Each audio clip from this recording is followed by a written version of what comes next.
بسم اللہ الرحمن الرحیم الحمد للہ رب العالمین والصلاة والسلام علی سیدنا و مولانا محمد سید الاولین والآخرین وعلی آلہ واصحابہ اجمعین اما بعد۔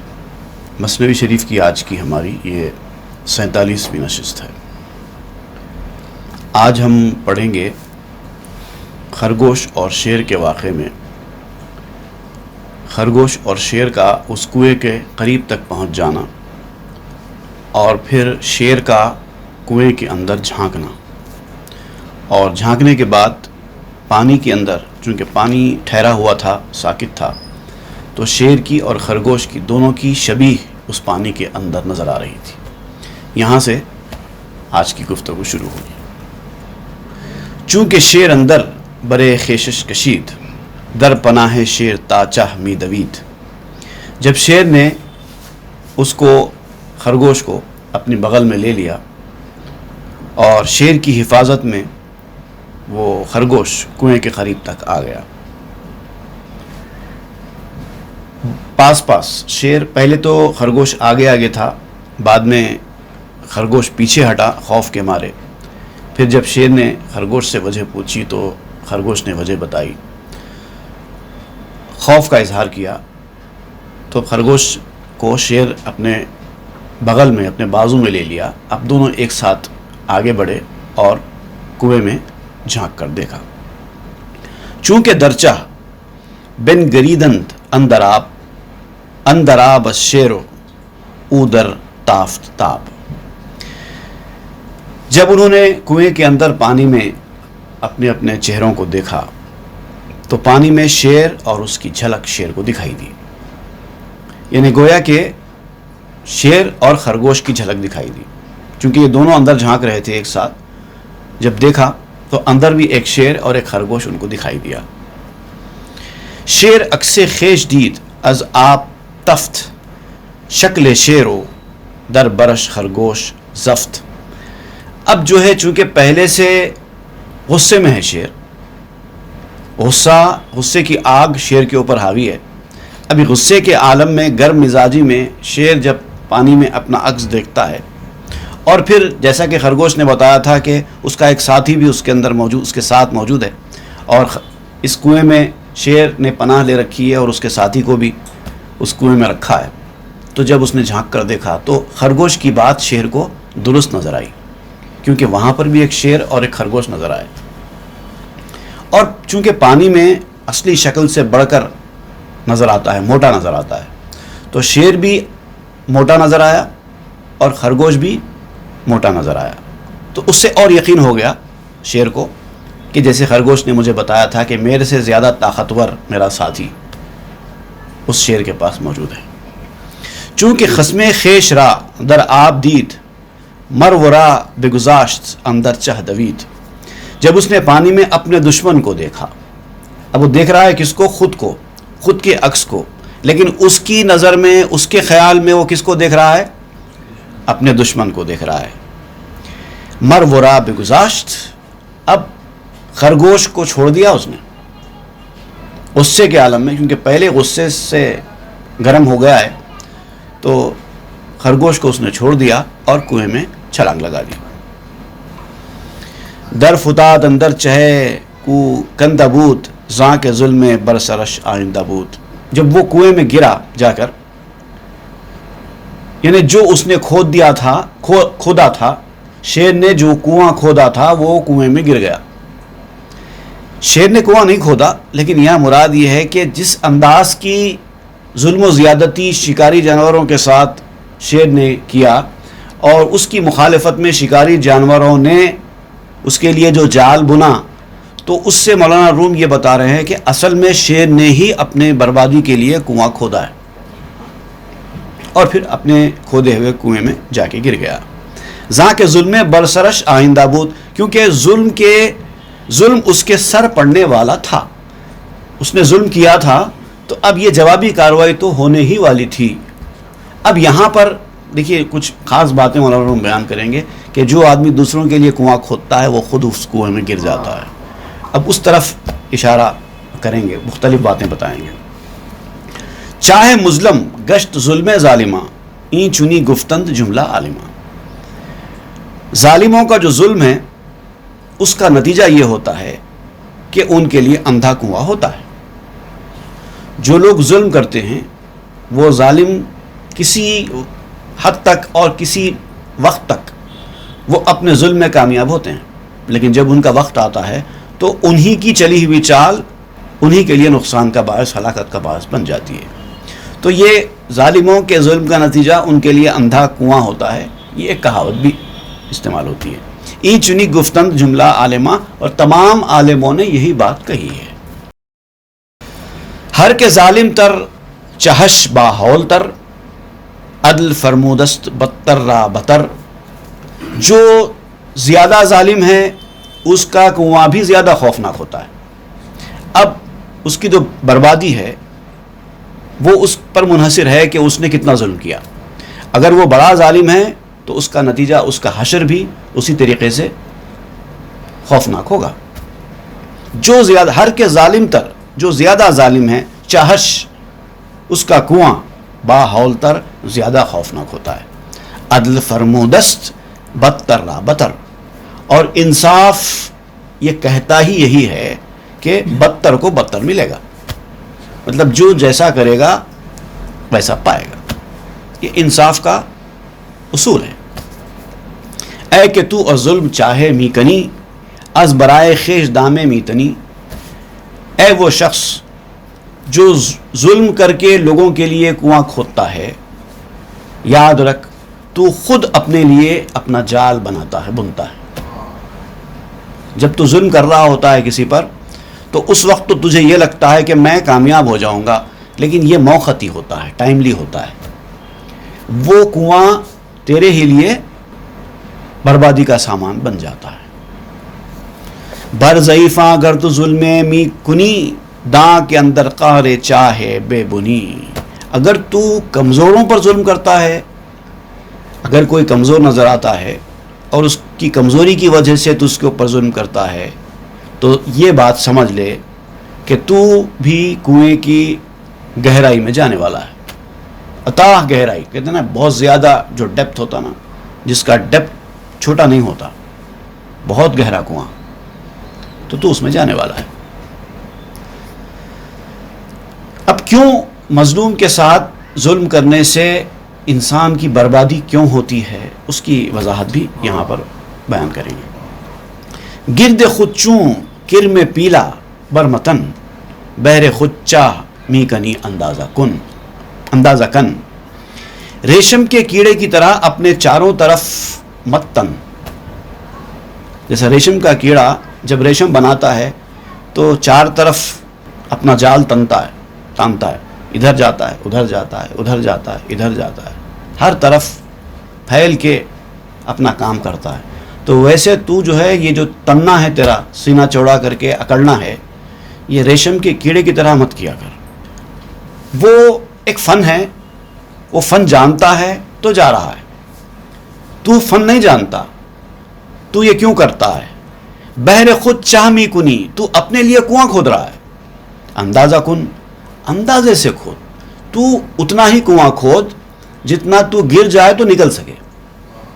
اگر تو کنواں کھود بھی رہا ہے کسی کے لیے تو اس اندازے سے کھود کہ اگر تو اس کے اندر گر جائے تو تو نکل سکے.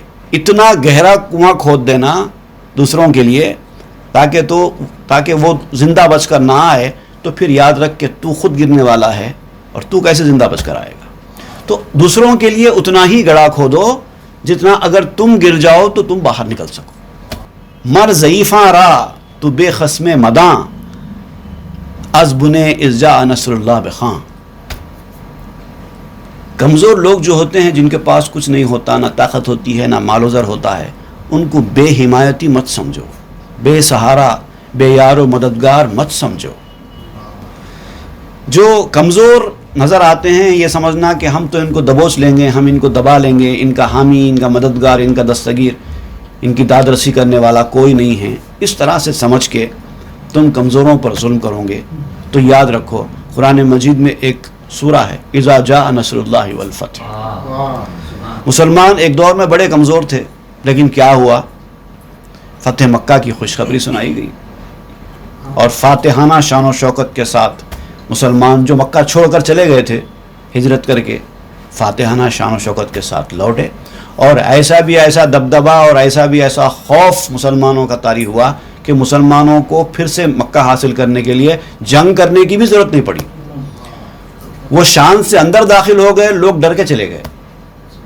تو اللہ تعالیٰ نے کیسی بڑی تبدیلی دے دی، جو کسی دور میں کمزور قوم مانی جاتی تھی، جن کے پاس کچھ نہیں تھا، ان کو یہ لوگ ظلم و زیادتی کے ذریعے دبایا کرتے تھے۔ اب حالت یہ ہو گئی، طاقت کا پلڑا اتنا بدل گیا کہ اب جب یہ آ رہے ہیں تو یہ لوگ لڑنے کی بھی صلاحیت نہیں رکھتے، ان سے خاموشی کے ساتھ سرنڈر ہو کے اپنے اپنے گھروں میں جا رہے ہیں۔ تو وہ یاد رکھو، سورہ بھولنا نہیں چاہیے۔ اگر آج تمہارے پاس طاقت ہے تو کل سامنے والے کے پاس بھی طاقت آ سکتی ہے۔ گر تو پیلی خصم تو استو رمید، نک جزا تیرن ابابیلت رسید۔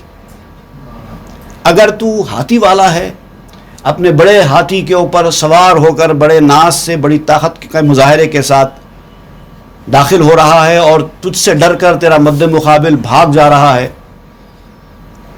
اب یہ ابابیل کے لشکر کے حوالے سے بات کر رہے ہیں۔ جب ابابیل کا لشکر داخل ہوا تھا مکے میں کعبۃ اللہ کو گرانے کے لیے، ہاتھیوں پر مشتمل قافلہ تھا، اور اس دور میں عرب کے لوگ ہاتھی دیکھے بھی نہیں تھے اس وقت تک۔ جب انہوں نے ہاتھیوں کو دیکھا پریشان ہو گئے، یہ کون سا جانور ہے، اتنا بڑا جانور اور اس کے اوپر انسان بیٹھ کر آ رہا ہے۔ ہیبت کے مارے لوگ بھاگنے لگے، مکہ خالی کر دیا۔ کسی میں ہمت نہیں تھی کہ اس لشکر سے مقابلہ کرنے کی، پورے انسان بھاگ گئے ڈر کے مارے۔ نک جزا تیرن ابابیلت رسید، پھر دیکھ تیرن ابابیل کی سزا کیسے پہنچ گئی ان کے پاس۔ ایسے بڑے بڑے ہاتھیوں کو اللہ تعالیٰ نے چھوٹے چھوٹے ابابیلوں سے، چھوٹے چھوٹے کنکروں سے مار کے نیست و نابود کر دیا۔ جب اللہ تعالیٰ چاہتا ہے کسی کو برباد کرنا تو اس کے پاس بڑے جانور چھوٹے جانور کی کوئی قید نہیں ہے۔ ایسا بڑا جانور ہے ہاتھی، وہ لشکر آ رہا ہے، اور چھوٹے چھوٹے چھوٹے پرندے ہیں ابابیل، بہت چھوٹی سائز کی، اور ان کے چونچوں میں بھی ایک بہت باریک باریک باریک پتھر ہے۔ لیکن وہ چھوٹے پرندے اتنے باریک باریک پتھر جب برسانا شروع کر چکے تو پورا ہاتھیوں سمیت پورا لشکر تباہ ہو گیا۔ گر ضعیف در زمین خواہد اما، غلغل افتد در سپاہ آسماں۔ اور یہ بات یاد رکھو کہ اگر کوئی کمزور ہے، اگر کوئی مظلوم ہے، اس پر تم نے ظلم کیا، اور اگر وہ امن کا خواہاں ہوا، امن کی اس نے دعا کی، حفاظت کی، اللہ سے دعا کی، تڑپ کر پکارا کہ مجھ پر ظلم ہو رہا ہے، میرے پاس طاقت نہیں ہے مقابلے کی، تو یاد رکھو غلغل افتد در سپاہ آسماں، آسمان کے سپاہیوں میں شور مچ جاتا ہے، غلغلہ مچ جاتا ہے، ہلچل مچ جاتی ہے آسمان میں، فرشتوں میں۔ ایک ہندوستان کے فارسی شاعر تھے، ہندوستان کے فارسی شاعروں میں خاص مقام تھا ان کا، مرزا عبد القادر بیدل۔ یہ اصل میں پٹنہ میں پیدا ہوئے، ان کا دور 1644 ہے، 1644 میں پیدا ہوئے اور 1720 میں دلی میں ان کا انتقال ہوا۔ بہت مشہور فارسی کے شاعر تھے۔ ان کا ایک شعر بہت مشہور ہے فارسی کا، یہ بتر سزا آہ مظلوماں کہ ہنگامے دعا کردن۔ ڈرو مظلوموں کی آہ سے، کیونکہ جب وہ جوش میں آ کر دعا کرتے ہیں، گویا کہ بد دعا کرتے ہیں، دعا سے مراد یہاں بد دعا ہے، مظلوموں کی آہ سے بچو۔ جب وہ برداشت کا مادہ ختم ہونے کے بعد جب دل سے ان کے بد دعا نکلتی ہے، اجابت از در حق بہر استقبال می آیت، اللہ تعالیٰ کی بارگاہ سے ان کی بد دعا کی قبولیت استقبال کے لیے نکل پڑتی ہے۔ بہت مشہور شعر ہے، بہتر سزا ہے مظلوماں کی ہنگامے دعا کردن، اجابت از در حق بہر استقبال می آیت۔ تو یہ مولانا روم یہ جو اشارہ دیے ہیں اسی کی روشنی میں بیدل صاحب نے وہ شعر کہا۔ گر ضعیف در زمین خواہد اما، غلغل افتد در سپاہ آسماں۔ گر بدندانش گزی پرخوں کنی، درد دندانت بگیرت چوں کنی۔ اگر تو مظلوم کو دانتوں سے کاٹ کر لہو لہان کر دے گا، تیرے پاس ایک ہتھیار ہے، مثال دیتے ہیں دانتوں کی، اگر تو دانتوں سے کاٹ کر کسی مظلوم کو ستائے گا، اس کو خون میں لت پت کر دے گا، درد دندانت بغیرت چونکنی، تجھے دانتوں کا درد آ کر پکڑ لے گا تو کیا کرے گا؟ اسی دانت سے تو نے ایک کمزور پر ظلم کیا تھا تو اللہ تعالیٰ اسی کے سزا کے طور پر تیری دانتوں میں درد پیدا کر دے گا، تو کیا کرے گا؟ جب اب تو دانتوں پر تجھے ناز ہے، میرے دانت اتنے تیز ہیں کہ میں کسی کو بھی قطر کے لہو لہان کر سکتا ہوں، لیکن جب اسی دانتوں میں درد شروع ہوگا تب کیا کرے گا؟ شیر خود را دید در چہ وز غلو، خیش را نشناخت آدم از عدو. شیر نے اپنے آپ کو کنویں میں دیکھا اور غلو کی وجہ سے، از غلو، غلو کہتے ہیں کسی بھی چیز کو ضرورت سے زیادہ کر کے پیش کرنا، یعنی اپنی کانفیڈنس میں بھی غلو نہیں ہونا چاہیے، اسی کو اوور کانفیڈنس کہتے ہیں. دشمنی میں بھی غلو نہیں ہونا چاہیے، اوور نہیں ہونا کوئی بھی چیز. کسی چیز میں بھی اوور ہو جانا اس کی جو خصوصیت ہوتی نا اس کو بگاڑ دیتا ہے، اس کے فائدوں کو نقصان میں تبدیل کر دیتا ہے. تو شیر نے اپنے آپ کو کنویں میں دیکھا اور غلو کی وجہ سے اپنی ذات پر یقین اور اپنے جو ہے غصے سے بے قابو ہو کر، جو کیفیت انسان کی ہوتی ہے جب غصے سے انسان بھر جاتا ہے تو اس کی عقل کام نہیں کرتی. یہ بہت سارے بڑے بڑے اکابرین نے کہا ہے کہ انسان جب غصے سے بے قابو ہو جاتا ہے تو وہ ایسی حرکتیں کرتا ہے کہ جس کا عقل سے دور دور کا کوئی تعلق نہیں ہوتا، سوائے بعد میں شرمندگی، ندامت، افسوس، کچھ نہیں ہوتا. کبھی کبھار تو شرمندگی ندامت کا وقت بھی نہیں ملتا، اتنا زیادہ نقصان ہو جاتا ہے.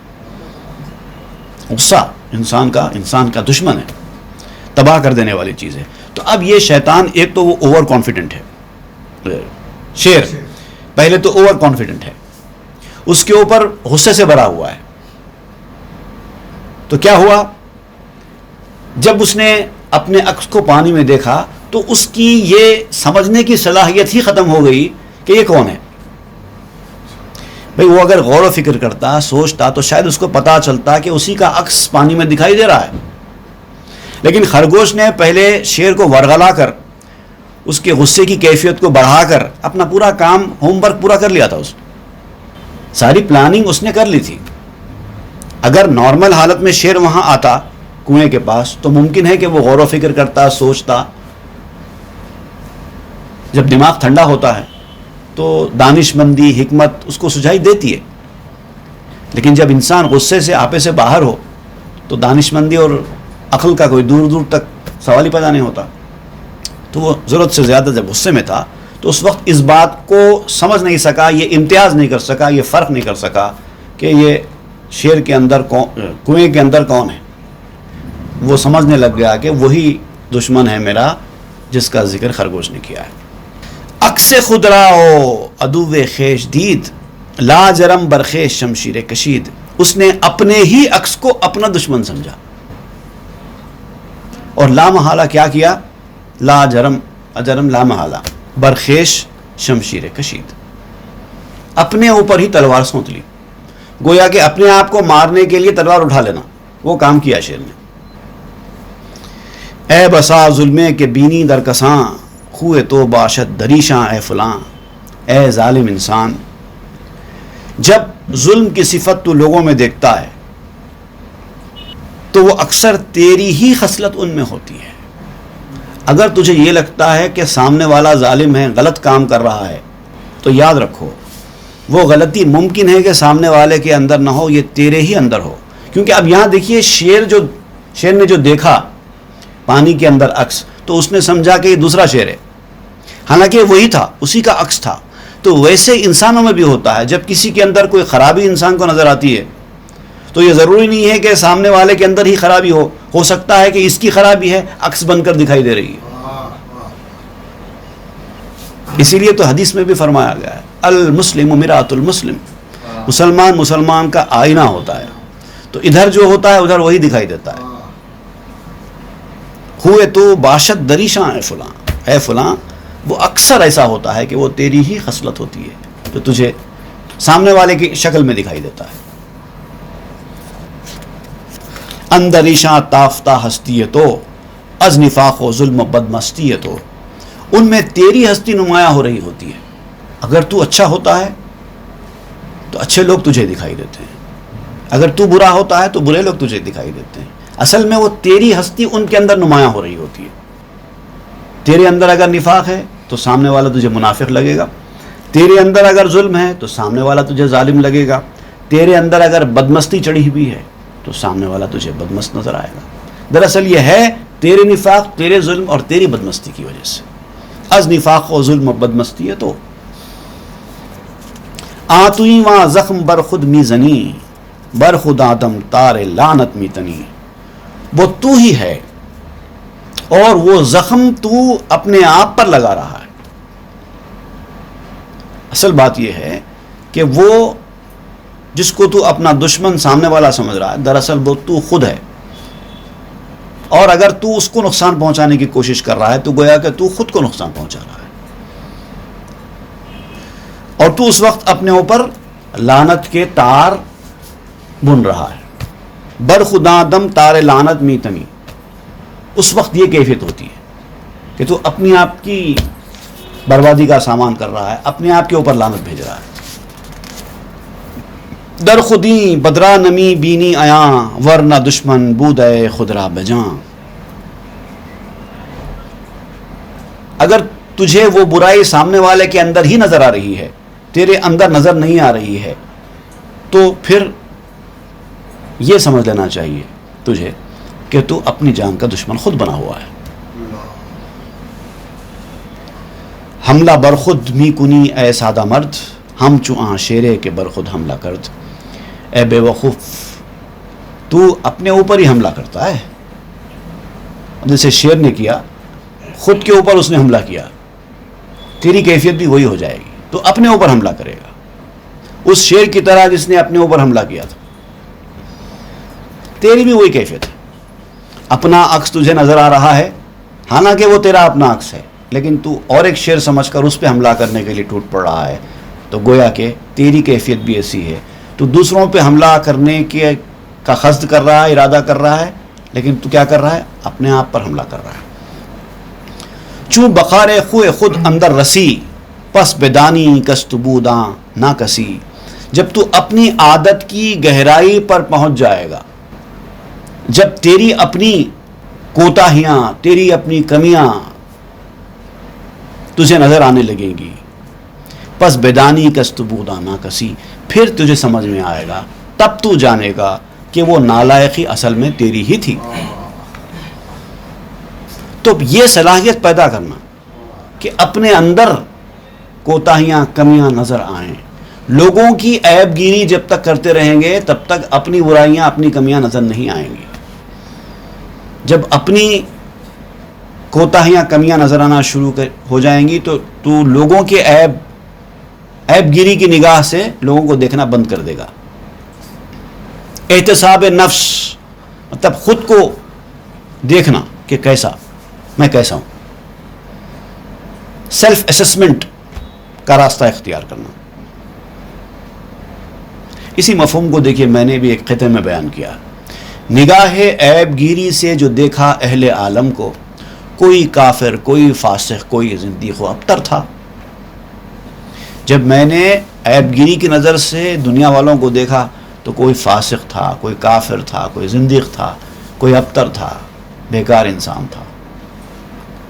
تو نگاہ عیب گیری سے جو دیکھا اہل عالم کو, کوئی کافر, کوئی فاسق, کوئی زندیق و ابتر تھا, مگر جب ہو گیا دل احتساب نفس پر مائل, مگر جب ہو گیا دل احتساب نفس پر مائل, ہوا ثابت کہ ہر فرزند آدم مجھ سے بہتر تھا. تو جب نگاہ عیب گیری ہٹ جائے گی, احتساب نفس شروع ہو جائے گا, تب آپ کو پتا چلے گا کہ آپ ہی سب سے برے ہیں, ساری دنیا اچھی ہے. چوں بقار خوئے خود اندر رسی پس بدانی کستبوداں نہ کسی. جب تو اپنی عادت کی گہرائی پر پہنچ جائے گا تو پھر تو جانے گا کہ وہ نالائقی تیری ہی تھی. شیر را در خار پیدا شد کے بود نقش او آکش دیگر کسمی نمود. شیر کو گہرائی میں جانے کے بعد معلوم ہوا کہ وہ اسی کا عکس تھا جو وہ باہر سے دوسرے کا نظر آ رہا تھا. پہلے اگر معلوم ہو گیا ہوتا تو وہ چھلانگ نہیں لگاتا. اس کو کس نے بتا دیا ہوتا کہ ارے یہ کیا کر رہا ہے، تو غلط کر رہا ہے، اس کا کوئی ٹوکنے والا، اس کا کوئی مینٹار، اس کا کوئی رہبر ہوتا تو وہ اس کو بتاتا تھا کہ یہ غلط کر رہا ہے تو. لیکن وہ خود کو ہی رہبر سمجھتا تھا نا، وہ خود کو ہی رہبر سمجھتا تھا. ایسا بتایا میں نے کہ اتنا زیادہ اوور کانفیڈنٹ ہونا کہ مجھے کیا ضرورت ہے کسی کی رہنمائی کی، میں بڑا سمجھدار ہوں، میں بڑا طاقتور ہوں. اس نے اس کو لے ڈوبا. وہ اس کا اپنا ہی عکس تھا اور اس کو دوسرے کا نظر آیا، اس نے چھلانگ لگا دی. اب کنویں میں جانے کے بعد پتا چل گیا اس کو کہ اندر کوئی شیر نہیں ہے، لیکن اب تو بہت دیر ہو چکی ہے، اب باہر نکلنے کا کوئی راستہ نہیں ہے. ایک تو گہرا کنواں، اس کے اوپر اندر پانی، باہر کیسے نکلے گا؟ اب کچھ وقت تک غوطے کھائے گا، پانی پیے گا، پھر مر جائے گا. اب وہاں سے باہر نکلنے کی کوئی صورت نہیں ہے. تو جب وقت ختم ہو جاتا ہے، جب دیر ہو جاتی ہے، پھر کچھ نہیں ہو سکتا. تو اسی لیے وقت جانے سے پہلے، دیر ہو جانے سے پہلے ہی جو کرنا ہے کر لو. ہر کے دندانے ضعیف می کنت کار آں شیر غلط بھی می کنت. جو کوئی کسی کمزور پر ظلم کرتا ہے وہ اسی شیر کی طرح کا کام کرتا ہے.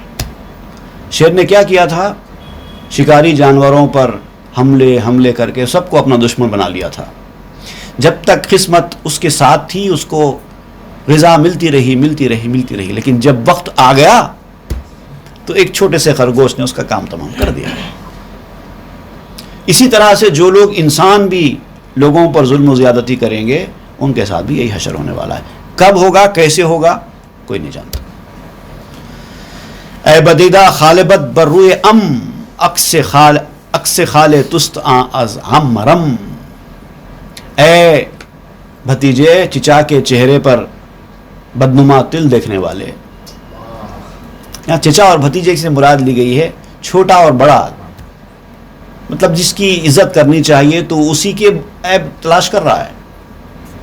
یعنی ایسے لوگ جو بڑوں کے عیب تلاش کرتے ہیں، ان کے ساتھ گستاخی کرتے ہیں، ان کے ساتھ بدتمیزی کرتے ہیں، یہ ایسے ہیں وہ ویسے ہیں، اس طرح سے جو حرکت کرتے ہیں ان کی طرف سے. اے چچا کے چہرے پر بدنما تل دیکھنے والے، وہ تیرے تل کا عکس ہے. چچا سے نفرت مت کر. عکس خال تست آں از ام رم، یہ تیرے ہی تل کا عکس ہے جو تجھے چچا کے چہرے پر نظر آ رہا ہے. اس تل کی وجہ سے، تل سے مراد یہ ہے کہ کوئی عیب یا کوئی کمی. اگر تجھے چچا کے اندر کوئی عیب یا کوئی کمی نظر آ رہی ہے تو یہ سمجھ لے چچا سے مراد بڑا آدمی، کوئی بھی بڑا آدمی، ایلڈرلی پرسن، اور تل سے مراد کوئی عیب، کوئی کمی. تو اگر کسی ایلڈرلی پرسن کے اندر تجھے کمی یا کوئی نقص یا کوئی خرابی نظر آ رہی ہے تو وہ تیرے ہی تل کا عکس ہے. تو چچا سے نفرت نہیں کرنا چاہیے، چچا کے ساتھ یعنی بڑوں کے ساتھ گستاخی اور بدتمیزی کا برتاؤ نہیں کرنا چاہیے. تو ہوتا کیا ہے؟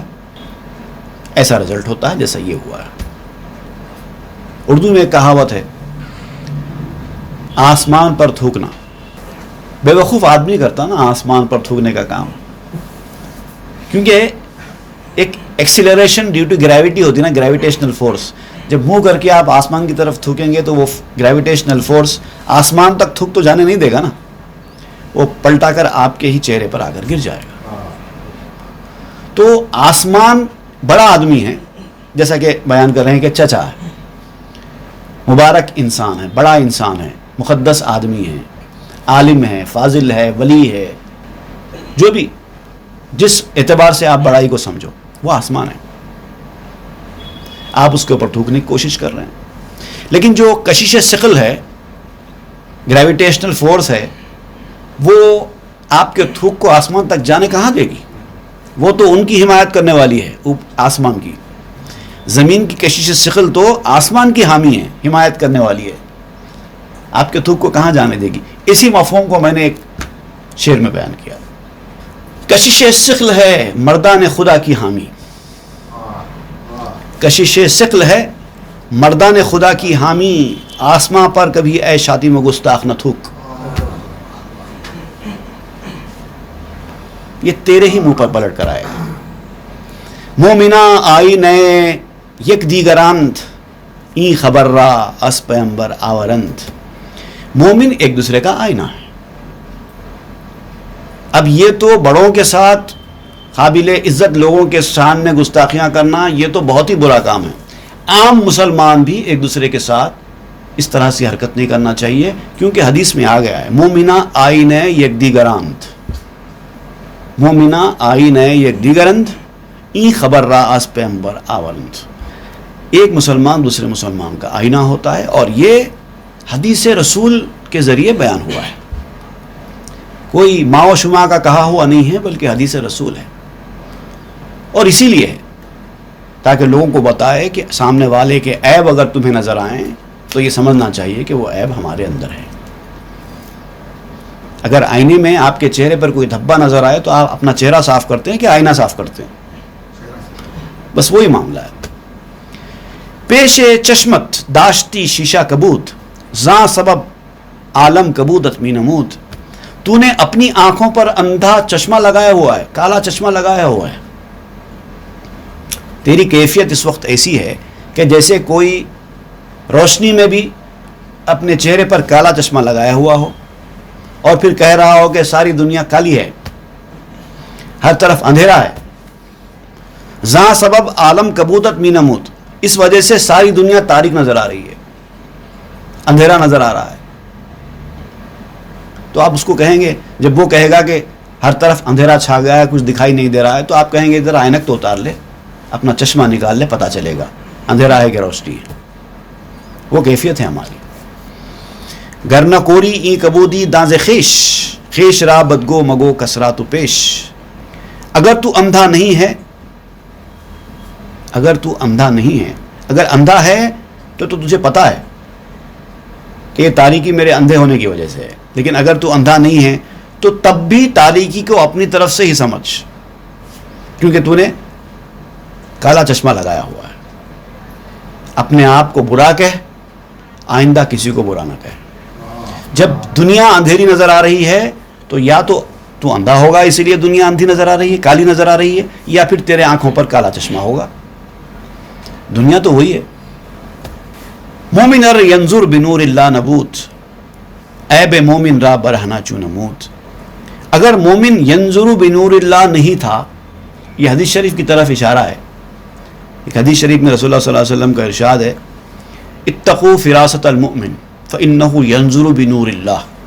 مومن کی، ایمان والے کی فراست سے ڈرو، بچ کے رہو، وہ بڑی فراست کا کام کرتا ہے۔ فإنہ ینظر بنور اللہ، کیونکہ وہ اللہ کے نور سے دیکھتا ہے۔ جب وہ اللہ کے نور سے دیکھتا ہے، اس کی فراست کام کرتی ہے، اللہ کے نور سے وہ دیکھتا ہے تو ایسی ایسی چیزیں دیکھتا ہے جو دوسرا نہیں دیکھ سکتا۔ تو اس لیے اس سے سنبھل کے رہو۔ اس کے سامنے جھوٹ بولنا، اس کو گول پھرانا، یہ تمہارے لیے نقصان کا باعث بن جائے گا، کیونکہ وہ فراست مومن ہے، صاحب فراست ہے۔ مومن ار ینظر بنور اللہ نبوت، اگر مومن ینظر بنور اللہ والا نہیں تھا تو اس نے مومن کا عیب صاف کیسے بتا دیا؟ عیب مومن را برہنا چو نمود، جیسے بہت سارے لوگوں کے بارے میں روایتوں میں بھی ہے، آپ سوانے پڑھیں گے، بایوگرافیز پڑھیں گے تو پتہ چلتا ہے کہ ایسے اللہ کے نیک بندے گزرتے ہیں جو آپ کے عیبوں کو آپ کے سامنے ظاہر کر کے بتا دیتے ہیں کہ تمہارے اندر یہ خرابی ہے، اس کو دور کرو۔ اس کو کیسے پتہ چلا؟ آپ کے اندر کی خرابی کا پتہ سامنے والے کو کیسا چلا؟ تو اگر وہ ینظر بنور اللہ نہ ہوتا تو کیسے پتہ چلتا؟ چونکہ تو ینظر بنار اللہ بدھی، نیک و کاری را ندیدی از بدی۔ لیکن یہاں پر کیا ہے، نور اللہ کی جگہ نار اللہ آ گیا ہے۔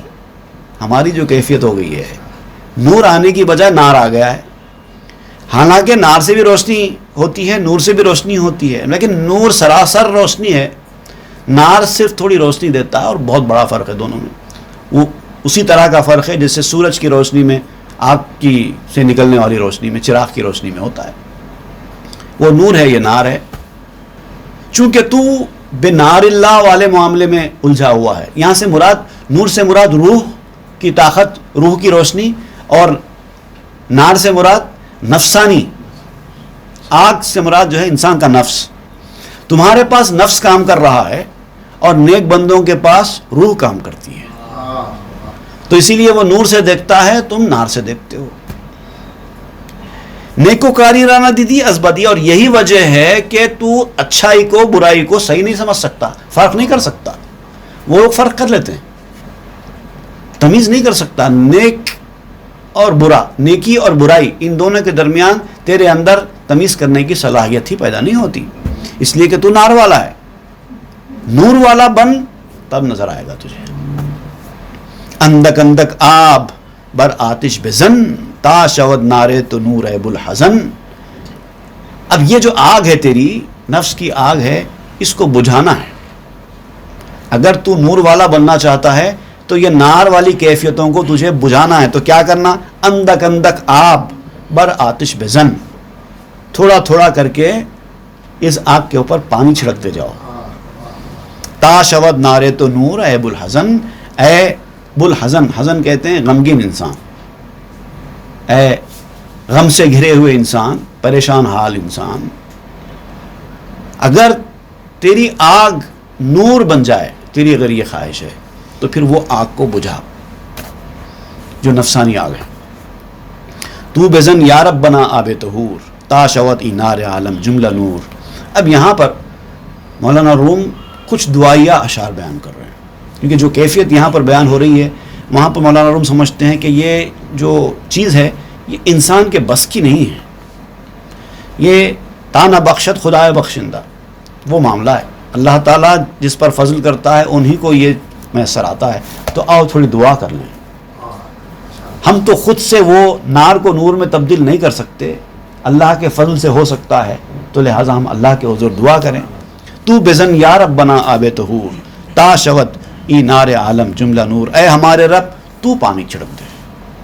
ہمارے اندر تو صلاحیت نہیں ہے اس آگ پر پانی چھڑکنے کی، تو پانی چھڑک دے تاکہ یہ دنیا کی آگ نور بن جائے. تا شود ای نار عالم جملہ نور. کوہ دریا جملہ در فرمانے تست، آب و آتش اے خداوند آنے تست. یہ پہاڑ، یہ دریا، جو کچھ ہے دنیا میں سب تیرے حکم کے ماتحت ہے. اے خدا، پانی، آگ سب تیری ملکیت ہے. پانی بھی تیری ملکیت ہے، آگ بھی تیری ملکیت ہے. تو تیرا ہے تو سب کچھ کر سکتا ہے. گر تو خواہی آتشاب خوش شود، اگر تو چاہے تو آگ بھی عمدہ پانی میں تبدیل ہو جائے.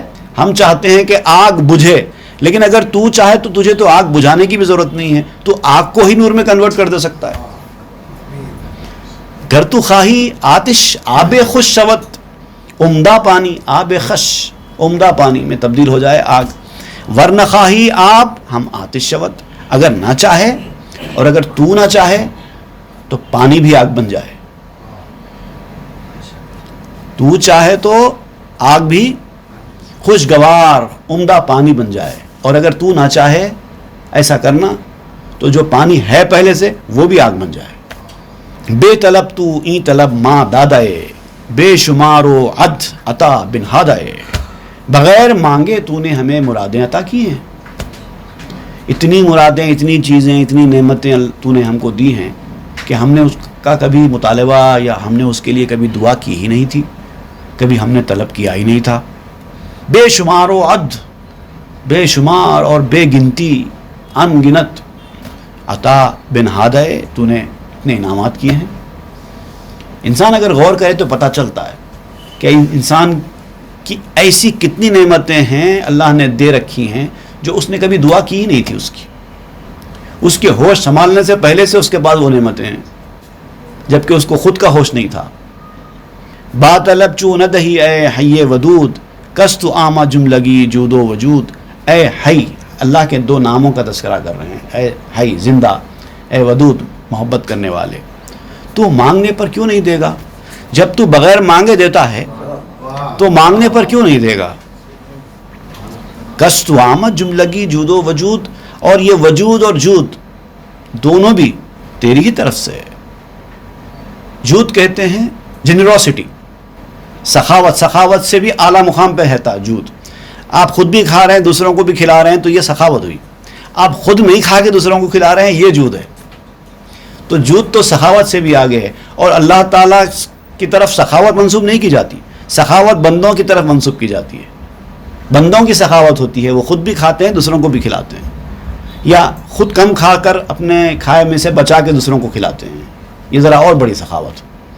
اللہ تعالیٰ خود تو کھاتا ہی نہیں ہے نا، تو سخاوت کہاں سے ہوگی؟ وہاں تو جود ہی ہے. تو یہ جود اور یہ وجود، ایگزسٹنس، یہ دونوں بھی تیری طرف سے. در عدم کیبوت مارا خود طلب، بے سبب کر دی عطا ہائے عجب. عدم میں، جب ہم عدم میں تھے، ہمارا کوئی وجود ہی نہیں تھا، اس وقت کی بات کر رہے ہیں. ہم نے کون سا مطالبہ کیا تھا؟ کوئی مطالبہ ہم نے کیا تھا، کوئی دعا ہم نے کی تھی؟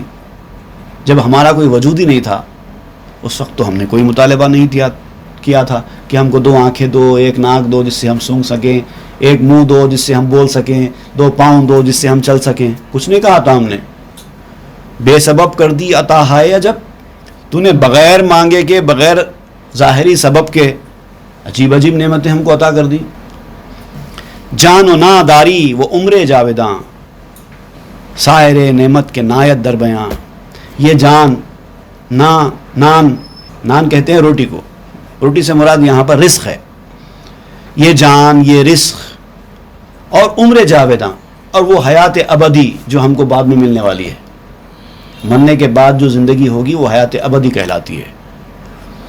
عمر جاویداں، بغیر موت کے خطرے والی زندگی، اس کے بعد کوئی موت نہیں، وہ والی زندگی. اور باقی نعمتیں، سائر نعمت، باقی جتنی نعمتیں ہیں کہ نایت در بیان کو جو بیان میں بھی نہیں آ سکتی. بے شمار و حد عطا دادائے، تو نے بے گنتی، بے شمار، بے حد نعمتیں عطا فرمائی ہیں. ویسی باب رحمت برہما بخشادائے، تو نے سب پر رحمت کا دروازہ کھولا ہے. یہ تیری رحمت کے دروازے کھل جانے کی وجہ سے ہی مخلوق کو یہ سب کچھ ملا ہے، ورنہ کہاں سے ملتا. این طلب درماں ہم از ایجاد تست، رستن از بیداد یا رب داد تست. یہ ہمارا مانگنا بھی یہ تیری ہی ایجاد ہے، تیرا ہی کرم ہے. ہم جو تیرے حضور میں دعا کے لیے ہاتھ اٹھا رہے ہیں یہ بھی تیرے کرم کی وجہ سے. اے خدا، ظلم سے نجات پانا، ہم جو ظلم سے نجات پا رہے ہیں یا پانا چاہتے ہیں، جو بھی ہے سب تیری عطا کی وجہ سے. رستن از بیداد یا رب داد تست، ظلم سے نجات پانا بھی یا رب تیری عطا ہے. بے طلب ہم می دہی گنجے نہاں، تو بغیر مانگے پوشیدہ خزانے دے دیتا ہے. بے طلب ہم می دہی گنجے نہاں، چھپے ہوئے خزانے بے طلب دے دیتا ہے. رائے گاں بخشیدہ ہے جانے جہاں، تو نے دنیا کی جان کو، رائے گاں کہتے ہیں اصل میں بغیر کسی عوض کے دینا، بلا عوض، مفت، فری میں. تو جو چیز فری ہو جاتی ہے اس کو کہتے ہیں رائے گاں. تو رائے گاں بخشیدہ ہے جانے جہاں، تو نے دنیا کی جان کو بھی مفت بخش دے دیا ہے، فری میں دے دیا ہے. زندگی تو فری ملی نا. کس نے اپنی زندگی کو خرید کے حاصل کیا، محنت کر کے حاصل کیا ہے؟ ہر انسان کو زندگی فری میں ملی ہے. ہا قضا انعم الی دار السلام بن نبی المصطفیٰ خیر الانام. جنت میں جانے تک، اب دنیا میں تو ہم آ گئے ہیں تیری عطا بخشش کی وجہ سے، اب یہ عطا بخشش جاری رکھ جنت میں جانے تک، اسی طرح انعام فرماتا رہے. ہا قضا انعم، اسی طرح نعمتیں فرماتا رہے. الی دار السلام، سلامتی والے گھر تک، یعنی جنت تک. بن نبی المصطفیٰ خیر الانام، تجھے واسطہ ہے رسول اللہ صلی اللہ علیہ وسلم کا جو بہترین انسان ہیں، ان کے صدقے میں، ان کے طفیل میں یہ جاری رکھ. تو جو موقع آیا نا ایک ایسے مرحلے پر جب کہ ایک اہم ترین کام سے انسان کو گزرنا ہے، اور وہ نفس کی آگ کے بجھانے کا، اتنا آسان کام نہیں ہے، بہت مشکل کام ہے، بہت مشکل کام. اچھے اس کام میں فیل ہو جاتے ہیں، اچھے. تو اسی لیے یہاں پر مولانا روم نے یہ طریقہ اختیار کیا کہ جب اس طرح کی بات کہی جا رہی ہو فوری دعا کرو. کہیں ایسا نہ ہو کہ لوگوں کو کہہ رہا ہے آدمی کہ تم اپنے نفس کی اس آگ کو بجھاؤ اور خود اس کی نفس کی آگ جلی ہوئی ہو. جیسے علامہ اقبال نے ایک شعر میں بیان کیا تھا، مرید سادہ تو رو رو کے ہو گیا تائب، خدا کرے کہ ملے شیخ کو بھی یہ توفیق. سادہ دل مرید، سیدھا سادہ مرید، وہ تو اپنے گناہوں سے توبہ کر چکا پیر کے بولنے پہ، لیکن خود پیر گناہوں میں مبتلا ہے. تو ویسی کیفیت نہ ہو جائے. میں تو بول رہا ہوں بڑی بڑی باتیں، اگر میں ہی اس پر عمل نہ کروں تو اسی لیے کیا کیا آپ نے، چونکہ کام بہت مشکل ہے لہٰذا بات تو لوگوں کے سامنے بیان کی، اس کی اہمیت تو لوگوں کے سامنے ظاہر کی، لیکن ساتھ میں دعا کر لی، اللہ مجھے بچا لے، اور میں نہیں کر سکتا تو کر سکتا. یہ طریقہ اختیار کیا. اب اس کے بعد چونکہ شیر گر چکا ہے کنویں میں، اب خرگوش خوش ہے. اب وہ خوشی کی حالت خرگوش کی کیسی ہوتی ہے، اس کے بعد وہ اپنے دیگر شکاری ساتھیوں کے پاس جا کر یہ خوشخبری کیسے سناتا ہے، ان کا کیا رد عمل رہتا ہے، اور اس میں مولانا روم کیا کیا نکات بیان کرتے ہیں. انشاءاللہ اس کا سلسلہ ہم آئندہ درس سے جاری رکھیں گے. صلی اللہ تعالیٰ علیہ خیر سیدنا محمد وآلہ واصحابہ اجمعین والحمد للہ.